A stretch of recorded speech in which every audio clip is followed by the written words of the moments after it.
It is Mental Health Awareness Month, and I want to share with you some of the things that I do consistently to maintain my mental health and have as much control of it as I possibly can. And if you, like me, have been through a lot of things in your past, those things can creep up on us and we can get ourselves in a really dark space if you're not familiar with some of the things I've been through.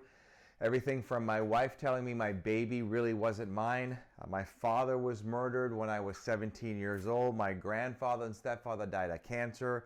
Not too far from here, my uncle was killed in a plane crash. I was born and raised in a cult. I left that, so when I leave, or you leave this cult, your so-called friends and family will shun you for life. There's a lot of reasons I would have to be mentally really screwed up. So I'm going to share with you and walk through 4 things that I make sure I manage in order to have a healthy mind and body. And there are more than 4 things, but I'm going to share with you 4 things that we'll start off with today. And I talk about a lot of this in my programs. And if you haven't subscribed, please subscribe below. I'd love to have you as a subscriber if you're watching this on YouTube. And also love to see your comments as well. All right, so let's talk about some of these 4 things, or we'll talk about all of them really. First thing is people. I know this sounds simple, but the people that you associate with. You must choose your friends. Latin word is decide. It means cut off. I remember some time ago, I made a decision. I decided to cut off some of my friends, to the point I actually made a list of some of the people in my life that I knew I had to get out of my life, because we're going to be influenced by whom we hang around with. If you take somebody that does no drugs, does no alcohol, and you put them around a group of people for a lengthy period of time, and it doesn't even have to be a lengthy period of time, they will be influenced to take drugs and alcohol. On the other spectrum, if you're not around people that do those type of things, then you will not be influenced to do that. You'll be influenced to do the things that they typically do. So make a decision. Now, the next question I often get is, well, how do I do that? I don't have the right people in my life then. How do I find them? I'm always on my radar looking for good people to bring into my life. So that's something that you should always be doing. And you have to determine in your mind, what is a friend? What is a good friend? People who typically live longer, they have a great group of friends. The group doesn't have to be very big. It could be 2 or 3 or 5. It doesn't have to be 20 or 50. I have a very small group of friends, and they are really, really good friends. So that's something very, very important for you to think about. Next thing, and a lot of people don't like this one, diet and exercise. Diet and exercise. Diet and exercise. So important. You have to determine, I think I can spell exercise a little bit with less errors. You have to determine what exercise and diet is. So I can tell you that my diet is a great diet, but I'm not going to push my diet on you. 85% of my diet is a vegan diet. But you have to determine what this means. Exercise is so vitally important for you. And the right diet is very important for you. Let's say that you have a terrible diet and you're willing to admit that. The best way to master this is to simply just take away something, one little thing that you know you shouldn't be eating or drinking. And when I say diet, I'm not including drugs. And that's part of diet, to remove things like that. So it's very, very difficult for you to have really great mental health if you're on medication. Now, some medication is important, but I will assure you that a majority of the medication that most people take nowadays is not necessary. And if they had more exercise and changed their diet, you'd be surprised, maybe you wouldn't, what this can do for our mental health. Next thing that we want to focus on is we must contribute.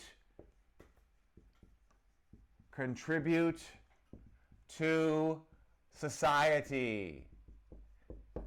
Word I like to use is give. You have to learn to give to people and sacrifice your time, if you will. I see people, when I work with them, that are so wrapped up in themselves, it's because they're not focusing on contributing and giving and doing more for other people. This is one of the biggest areas right here if you want to have great mental health. The people I work with that come to me that have major problems in their life, this is one of the things they're not doing.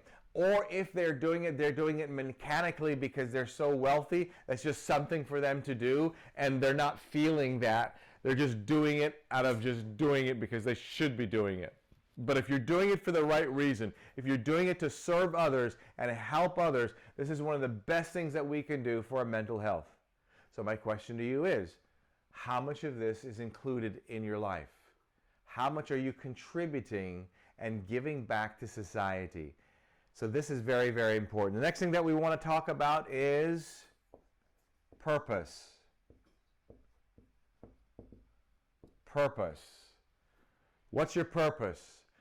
If you have a driven purpose, I mean a real drive to wake up in the morning and to do things, whatever those to-do things are, that is going to give you so much mental health and give you a strong mental health. So let's talk about that. I interviewed a gentleman. His name was George. Lovely soul. He's still alive. But by the time I interviewed him, he was 103, maybe, I think he was 104. Next month, he's 106. That's crazy. This man has so much purpose. Now, here's what one of his purposes are. It's crazy. He said to me, he says, Gary, I've got too many projects that I have to get done. So he wakes up in the morning before breakfast. The first thing he does, what's the first thing he does? Check this out. For 45 minutes, exercise. 105 years old. How crazy is that, right? And then he has a purpose. What's his purpose? He's just got a bunch of projects. It could be a number of different things. There was a specific case of a lady who was very incredibly depressed. She lacked purpose. So somebody came up with a neat idea, and it totally changed her life. And everybody is going to be different. Everybody has different purposes. But this lady was very depressed and had no purpose. So somebody said to somebody, she was very wealthy as well. She had a housekeeper.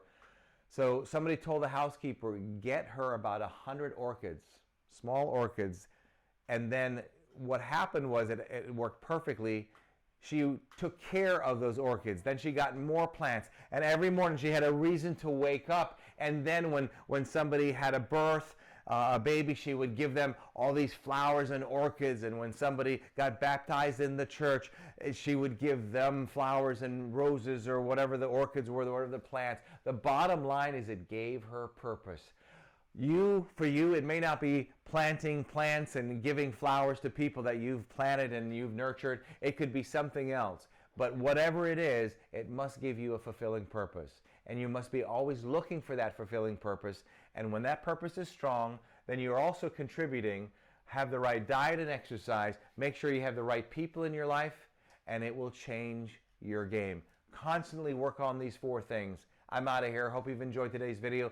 Love to have you subscribe if you haven't. Love to see your comments as well. Between now and the next time we get to chat, you know what to do. And if you don't, you do now. Don't let others rent space in your head. Have an awesome day.